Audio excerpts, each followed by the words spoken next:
सत्संग प्रारंभ हुआ था भगवान श्री राम के चरित्र का। तब आया था विश्रवा को कुबेर जी ने सेवा में 3 नवयुवतियां जो मायामयी और बहुत सुंदर थी, एक पुष्पोत्कटा और मालिनी और राका। पुष्पोत्कटा से रावण कुंभकर्ण, मालिनी से विभीषण और राका से ये शूर्पणखा और खर, इनका प्रादुर्भाव हुआ था। विश्रवा जी पुलस्त जी के ही अंश से प्रकट हुए थे। उत्तम ब्रह्म ऋषि हैं जो ब्रह्मा जी के मानस पुत्र कहे गए हैं, पर क्रोध भाव से कुबेर जी के साथ द्वेष करते थे। प्रारंभ में सुना था उस भाव का प्रभाव हुआ कि माता राक्षसी कुल की थी, तो ये राक्षस स्वभाव वाले प्रकट हुए। पर बड़ी विचित्र लीला, उनमें से विभीषण जी भगवान के परम भक्त। तो ये बहन ही हुई, पिता एक ही है और माता अलग अलग है। ये घूम रही थी, पता नहीं कौन सा सौभाग्य भगवान पर इसकी दृष्टि पड़ी और मोहित हो गई। यद्यपि ये बड़ी भयावनी और राक्षसी स्वभाव की, उसने देखा भगवान श्री राम को तो हृदय में विकलता हो गई। ऐसा सुंदर रूप, अपने को रोक नहीं पाई।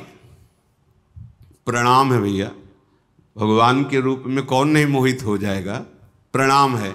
पर भाव कुछ दूसरा है इसका, आंतरिक। जैसे प्रेम तो गोपीजनों ने भी किया और प्रेम मथुरा की कुब्जा ने भी किया, पर जय जयकार कुब्जा की नहीं, गोपीजनों की ही। श्री कृष्ण सुखार्थ निष्काम प्रेम गोपीजनों के हृदय में है। और थोड़ा तो इसलिए श्री शुकाचार्य जी ने तो उसके लिए दुर्भगा शब्द का भी प्रयोग किया है कुब्जा के लिए। गोपीजनों की चरण रज तो बड़े बड़े महापुरुष बंधन करते हैं। प्रभु के रूप को देखकर एक कामाशक्त हो गई, वैसे फिर भी प्रणाम करने लगा योग्य है। कोई ऐसा है ही नहीं, जब काम स्वयं काम से युक्त हो जाए प्रभु को देख के, कोटि काम के मन को मोहित करने वाले प्रभु का रूप है। पर कुछ भाव कुछ दूसरा है। इसके पति का नाम विद्युज्जुहा है। ये काल के राक्षस का प्रधानमंत्री है। रावण ने जब आक्रमण किया तो विद्युज्जुहा ने, प्रधानमंत्री था, उसने कहा कि तुम्हारी जो ये इच्छा है कि संपूर्ण ऋषि मुनियों को नष्ट किया जाए और राक्षसी राज्य हो, इसमें हम सहयोग नहीं करेंगे। ये शूर्पणखा का पति था विद्युज्जुहा। उसकी कोई आज्ञा का उल्लंघन कर दे बर्दाश्त नहीं था, तो रावण ने ही मार डाला था उसी दिन। अब जब पति को भी मार डाला तो उसके आगे किसका बस क्या है। तो रही थी अपने भाई खर के समीप ही पंचवटी में, पर सोच रही थी कभी ऐसा अवसर आएगा तो तेरा विनाश मेरे द्वारा ही होगा। तूने मेरे पति को मारा। वो राक्षस तो था विद्युज्जुहा, पर धर्मयुक्त था। वो कहता ऐसा नहीं, आप ऋषि मुनियों को मारे, राक्षस राज साबित करें, इस पे हम आपका सहयोग नहीं करेंगे। तो मार डाला उसने, क्योंकि जो अपने स्वार्थ में अंधे होते वो रिश्ते नातों का सम्मान नहीं करते।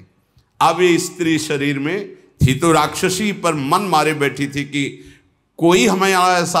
अक्षर दूषण तीसरा, ये सब अनुगामी थे रावण के, रावण की आज्ञा पे चलते थे। तो सोचा कि अगर इनसे भी जरा बोलेंगे तो ये हमें मार डालेंगे। रावण का विरोध कोई कर दे ऐसा है ही नहीं। त्रिभुवन में कोई नहीं था कि उसके खिलाफ कोई बोल सके। अंदर ही अंदर सोच रही कभी तो अवसर मिलेगा, जीवन व्यतीत करूंगी, लेकिन जिस दिन अवसर मिलेगा इसका नाश करवाऊंगी। आज अजान बाहु भगवान को देखकर उसको और सुना था कि इन्होंने ही शुभाहो आदि काम, मारीच को एक बाण मारा था तो बिना फण का 400 कोस दूर गिरा था, 100 योजन दूर गिरा था। ताड़का का वध किया, विराध का वध किया। उसको पता था, समझ गई कि कोई साधारण बलि ताड़का को नहीं मार सकता था, शुभाहो को नहीं मार सकता था, विराध को नहीं मार सकता था। इसका मतलब है महाबली हैं, एक बार इनसे मिल के देखती हैं। तो प्रभु से कह रही तुम सम पुरुष, क्योंकि आपने भी निश्चय किया है निश्चरहीन मह करूं भुज उठाए प्रणकीन। और मेरा भी आंतरिक निश्चय है कि इसको बर्बाद करके छोड़ूंगी, जिसने हमारे सुहाग को उजाड़ा है। पर बोल नहीं सकती थी। सुंदर रूप धारण किया और भगवान के सामने गई और मुस्कुरा कर बोली, तुम सम पुरुष नमो सम नारी, यह संजोग विधि रचा बिचारी। आपके जैसा पुरुष नहीं, मेरी जैसी नारी नहीं, बड़ा सुंदर संजोग है, स्वीकार कर लो महाराज। मम अनुरूप पुरुष जग माही, देखूं खोजी लोक तिहु नाही। ताते अब लगी रहूं कुमारी, मनुमाना कछु तुम्हीं निहारी। मेरे लायक तो आप ही हो, तीनों लोक में कोई नहीं है मेरी जोड़ का कि रावण का विनाश का संकल्प कर सके। आपने भी किया है और मैंने भी किया है, बड़ी गूढ़ भाषा है। वैसे अब तक मैं कुमारी हूं, किसी का वरण नहीं किया, आप हमें स्वीकार कर लीजिए। तुमको देखकर मन मान गया है। भगवान सीता जी की तरफ देखे मुस्कुरा दिए। सीत ही चित ही कही प्रभु बाता, जैसे तुम कुमारी हो लो। आहै कुमार मोर लघु भ्राता, हमारे पास तो सीता जी है, ये कुमार हमारे लघु भ्राता लखनलाल, इनके पास जाओ, इनसे बात करो। ओ गई लक्ष्मण रिपु भगनी जानी, प्रभु बिलो की बोले मृदुबानी। सुंदरी सुन मैं इनकर दासा, पराधीन नहीं तोर सुपासा। प्रभु समर्थ कौशलपुर राजा, जो कछु करही इन्हीं सब छाजा। सुंदरी, मैं तो प्रभु का दास हूं, पराधीन हूं, मेरे द्वारा तुम्हें कभी सुख नहीं मिल सकता। एक कौशल नरेश भगवान श्री राम हैं, इनको सब कुछ फबता है। आप इन्हीं की चरण शरण में जाएं, क्योंकि सिद्धांत है सेवक सुख चाह मान भिखारी। व्यसनी धन शुभ गति व्यभिचारी। लोभी जसु चाह चार गुमानी। नभ दुहि दूध चहत ये प्राणी। सेवक होकर के अपने सुख की चाह करे, भिक्षुक धर्म स्वीकार करके सम्मान की चाह करे, जुआ शराब व्यभिचार करने वाला धन और शुभ गति चाहे, कभी नहीं प्राप्त हो सकता। लोभी पुरुष अपना यश चाहे, अभिमानी पुरुष अर्थ धर्म काम मोक्ष चाहे, ये सब प्राणी आकाश को दूह कर दूध लेना चाहते हैं, अर्थात असंभव को संभव करना चाहते हैं। वो प्रभु के पास गए, प्रभु ने फिर लक्ष्मण जी के पास दे, लक्ष्मण जी ने फिर प्रभु के पास भेजा, प्रभु ने फिर लक्ष्मण जी के पास भेजा।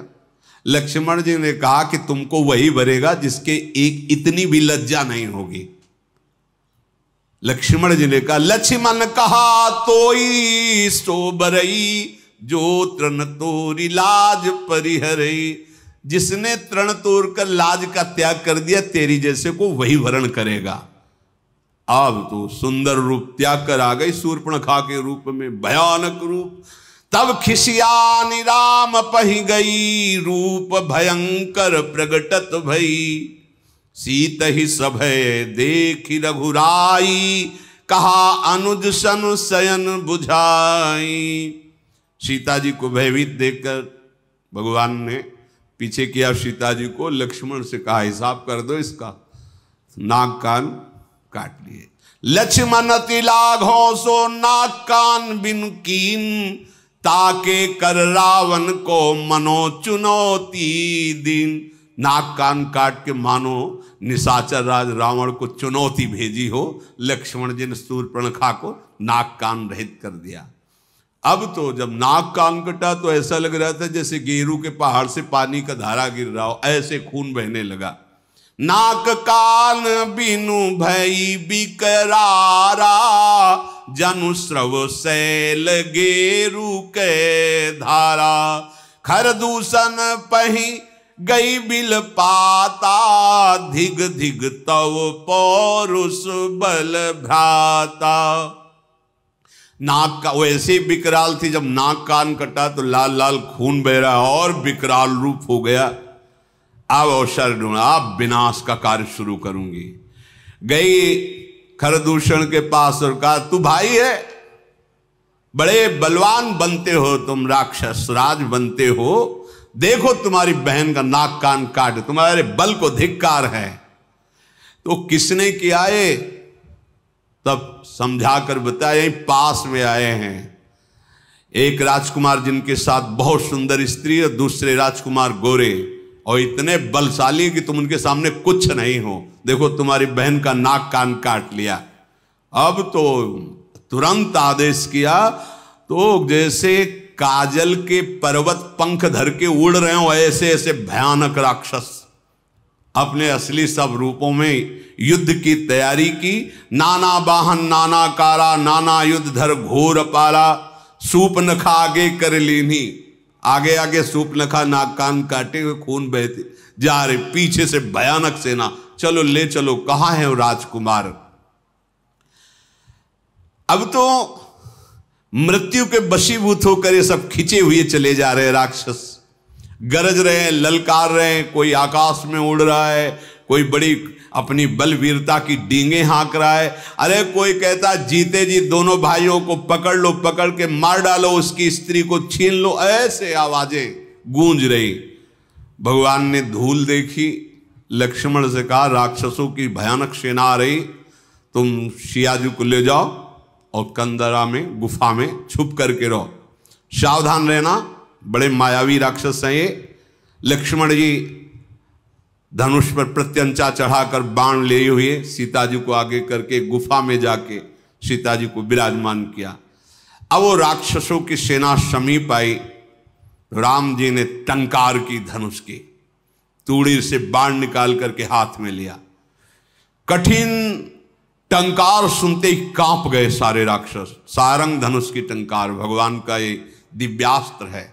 आपने केश पासों को चूड़ा के रूप में, अपने पीतांबर को कमर में कसा।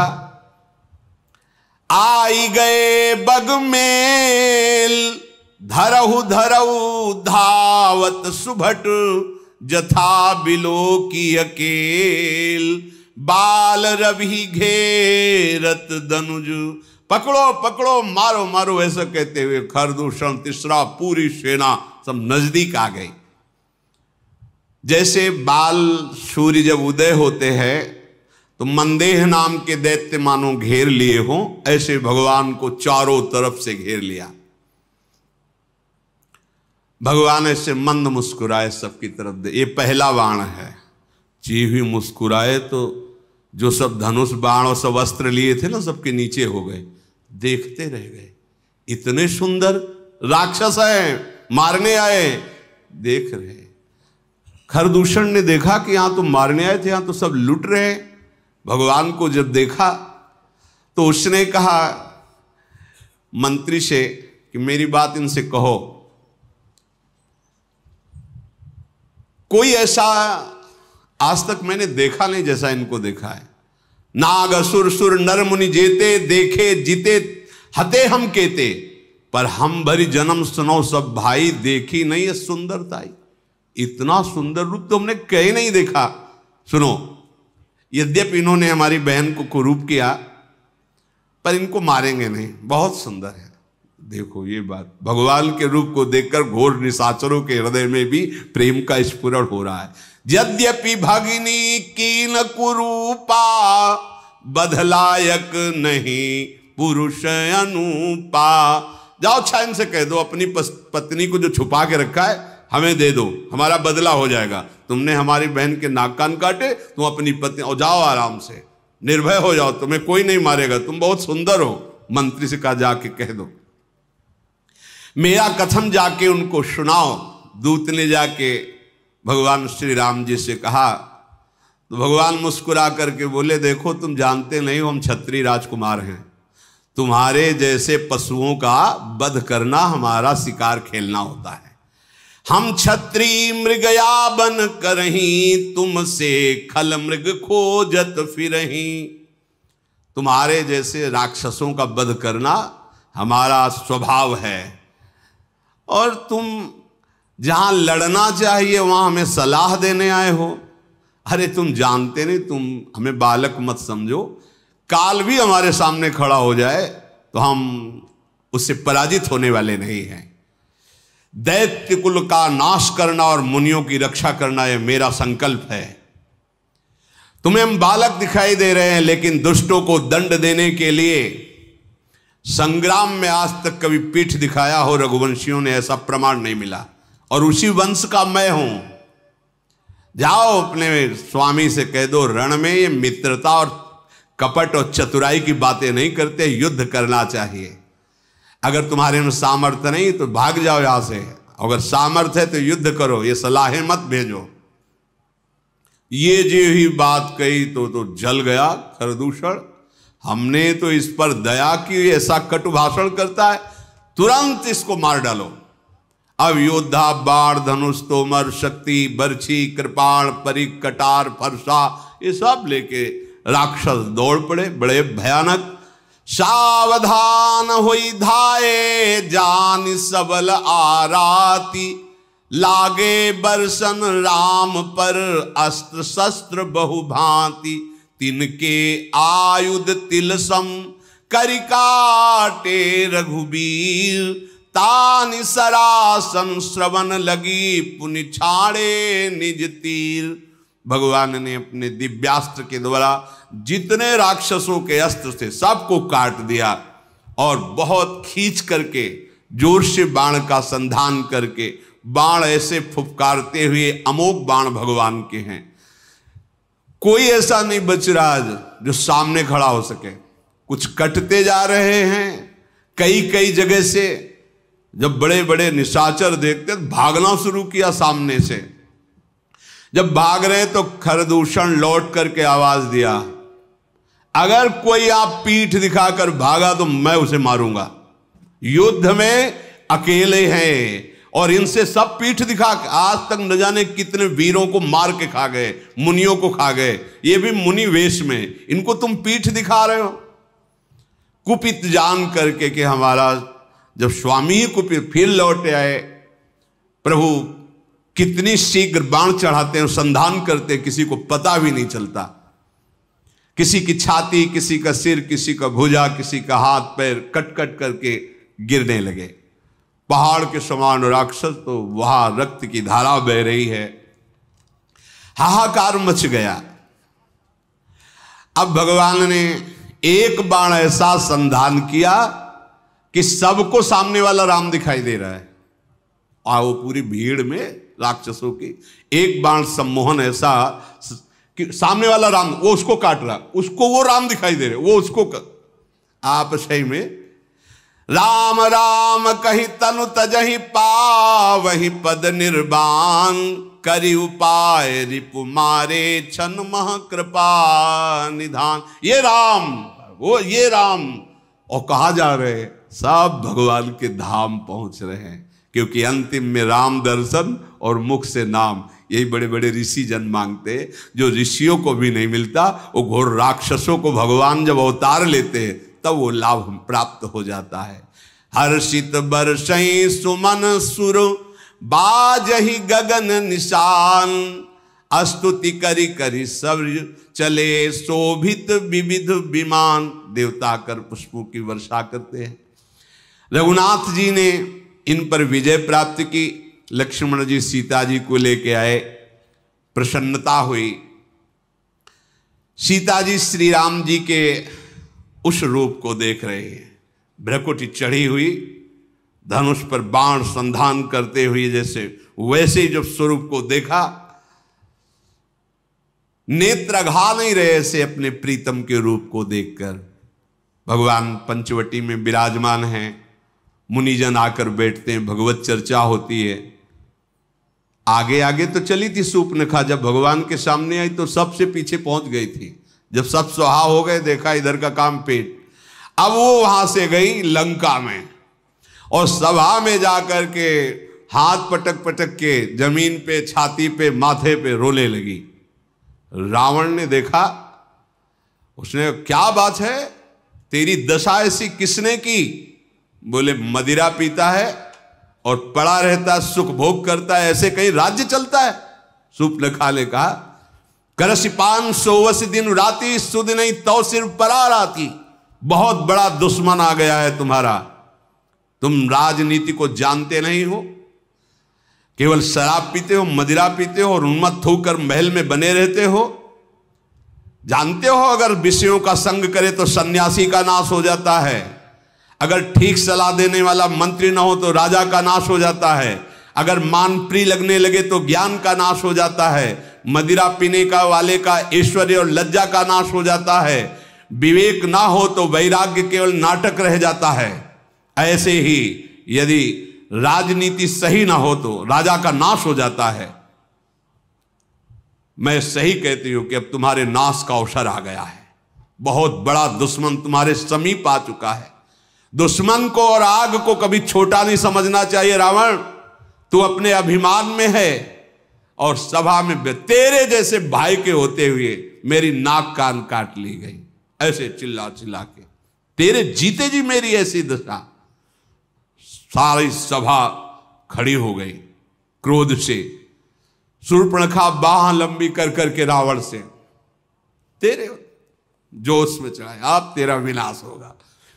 क्योंकि ये बात तब नहीं कहती जब सुहाग उजाड़ दिया था कि तेरे होते हुए तेरे हाथों से सुहाग, नहीं, अब आज अपनी बात बता करके वो रोने लगी। तू ये तो बता कौन शत्रु है त्रिभुवन में, कौन ऐसा जो रावण से भयभीत ना होता हो?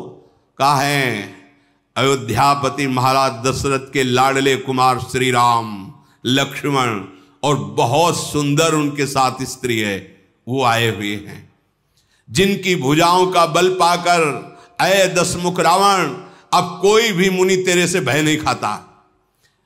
देखने में बालक है पर काल के भी वो महाकाल हैं, परम धीर, श्रेष्ठ धनुर्धर, महान गुणों से युक्त, महान बल, अतुलित बल प्रताप, द्रोह भ्राता, खल बदरत सुर मुनि सुख दाता, शोभा धाम राम अस नामा, तिनके संग नारी एक श्यामा।